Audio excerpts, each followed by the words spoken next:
Hello, digital artists. Today, I am going to show you how we can continue building our skills, creating some mosaic style art.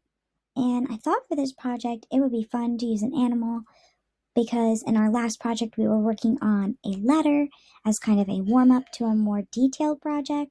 So I wanted to choose this kind of a colorful parrot, beautiful bird because I thought that this was going to be challenging, but also could be really beautiful because it has these very distinct shapes for the beak, the colored details on the face, the different colors of feathers. So I'm going to be working to color match, but I'm also going to be working with the polyline tool. I think that's just the easiest tool for me to create all of my shapes that I want. So I already went ahead and I got started. So the first thing that I wanted to do was in my checkerboard area, I used Control click or alternate click or right click to pull up this background choice. So I chose a dark color for the background. That way, when I start to make my shapes and I move my image out of the way, you'll be able to see how your mosaic is turning out. So I'm going to put my picture back, and notice my picture fills up that entire checkerboard area. So I'm going to move my picture to the back and we're going to get started. So I'm going to take the polyline tool. I know I'm on the polyline tool because now I have this crosshair cursor. And I'm going to use the zoom tool. And I want to make sure that when I use the zoom tool, I go to 200%. And once I'm at 200%, if I need to get in even closer, I go back to the zoom tool and I zoom in. That way I can get really close and detailed on the shapes in my picture. So I did show you some examples of ancient Roman mosaics. And while I'm working on creating my little shapes here, those Roman mosaics that we looked at were of different kinds of animals that were in their area. So Pompeii, it was a port city, so it was right on the water.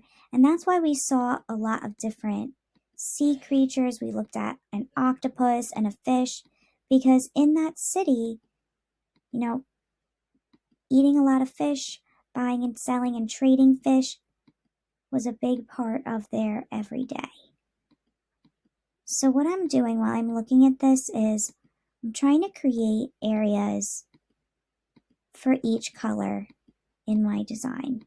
So when I'm looking at this parrot, I'm noticing that a lot of these white areas also have gray. So I'm trying to make these shapes for each one of these areas, and I'm just using the polyline tool. The most important part of this is being zoomed in. The closer you can get with the polyline tool, the better your shapes are going to look.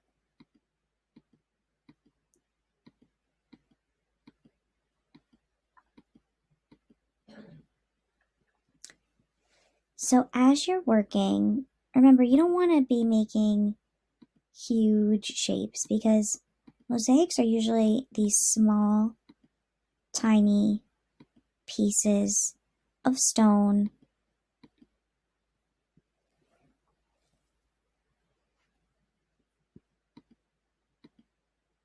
You can start to see I'm really making some small shapes. Then I'll zoom back in again. That way I can get these little tiny black shapes. Oops. I might even want to zoom in again. So you can really zoom in a lot.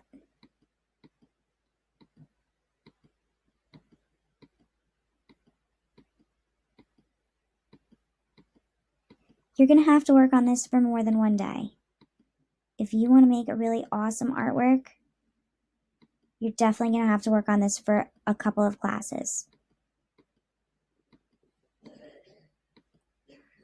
I'm not going to lie to you, I did start this before I started filming. You saw I already found my picture. I made my picture full size. It did take up all of my checkerboard area on my canvas.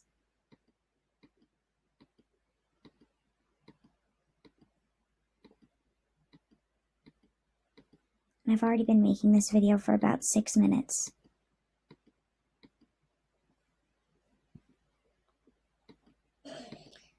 So when it's your turn to be working,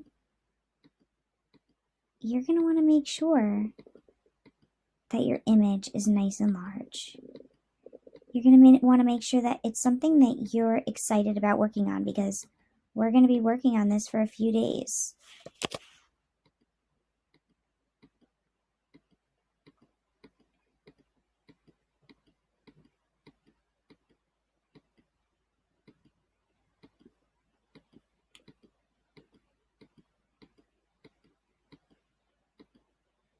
So I'm going to pause this and I'm going to keep going, and then I'll come back and we'll wrap it up with some color.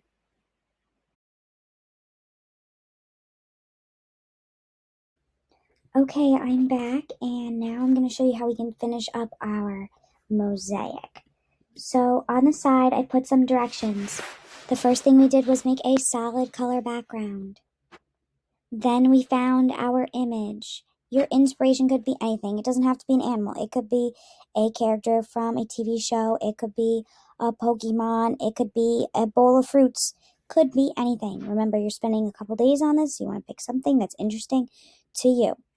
Whatever image you pick, you want to resize that image and stretch it out to fill the entire checkerboard canvas. If you need to resize the canvas to make it fit a little bit smaller to your picture, you can do that, but you want your image to be nice and big. Then we use the polyline tool, and that's where I stopped so that I can make all of my shapes with the polyline tool. And now I'm going to start talking about how you can finish your artwork with some color. And my first suggestion for this step is to make all of the borders transparent. Since I already started coloring in my picture, I am going to use the select tool, and I'm going to just color in these last few. So I want to select the ones that I want with the select tool, and these are the images, the little shapes that I want to turn the border to transparent, because in my mosaic design, I do not want to have borders affecting my image and how all of my shapes are going to look. So I'll actually even just move my photograph out of the way. So, whoa, that was selected everything. There we go. Whoops. Let's move this to the side, if it'll let me. Here we go. So I actually wound up changing my background color. And now what I'm going to do is I'm going to make these last few shapes with a transparent border. I'm going to use Shift on my keyboard, and I'm going to select all of these shapes that I made. And I'm going to change the border to transparent. That way all of my shapes have no border. And you can see I kind of got a little bit lazy. I did all of these shapes near the eye really small, and then as I got towards the outside edge, I got a little lazy, and all my shapes got kind of big. So the next thing that I want to do, I'm going to start adding color to these shapes, and I want to think about, well, I could leave this here while I'm trying to choose my shapes. So I'll line it back up. And I know the front of that parrot's face, these pieces right here, all of these have these green feathers. So I'll fill in the color, and I'll choose a green gradient, or I'll make my own green gradient, because you can have your mosaic with gradients, why not? Then I'll keep going. I know all of these feathers on the top of the head are blue, and where they get close to the head, they are pretty dark. So when I choose the gradient for some of these, I don't have to use a gradient for all of them, but I think it's going to make it, whoa, I accidentally had this selected too. There we go. All right. I think this one also had green, and then we can move our image to the side again so we can see how it's looking.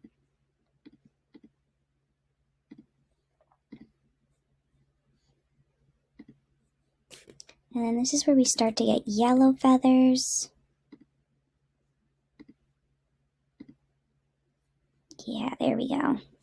So then I can start to compare my images side by side, and I can click all the ones that I think the feathers are going to be that yellow coloring.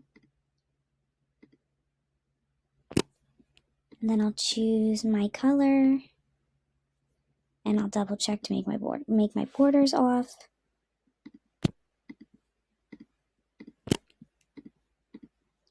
So you don't have to use colored gradients. You could use solids, but I'm going to use the gradients. I think it's going to make my artwork look more realistic. And I think I'm even going to change these black ones for the beak, because the beak has these like gray tones in it. So I'll use one of these.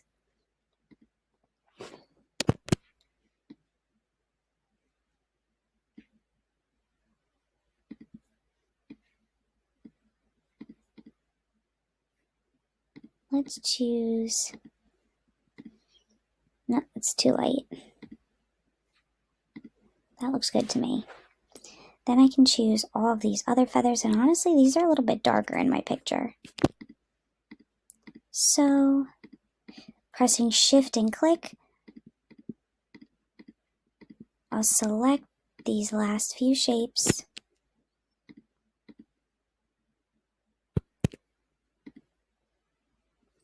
It's more of a purple.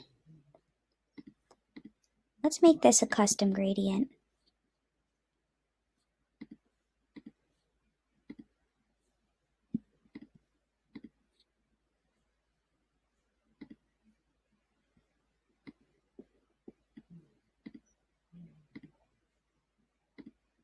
There we go. Oops, I missed one. And there we go. There is my parrot mosaic. And now that I'm done with this image, we'll make it nice and tiny. And just to be super fancy, I'm going to actually sign my name to it. So I'm going to use the text tool. I'm going to type in my signature, my whole name and the date, and then I'll choose a font to sign my work. Could be any font. I'm going to choose this one, or maybe I'll choose something else.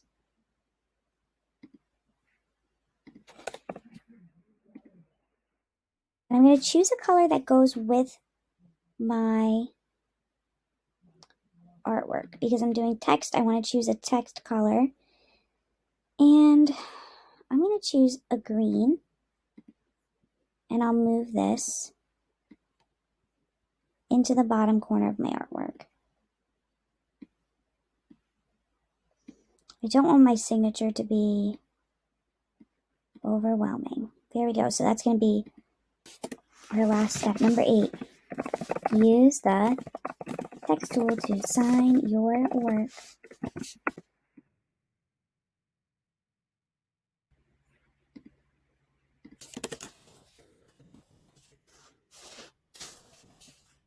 Here we go, and now I'm done. So if I want to save this, I can download it as a JPEG.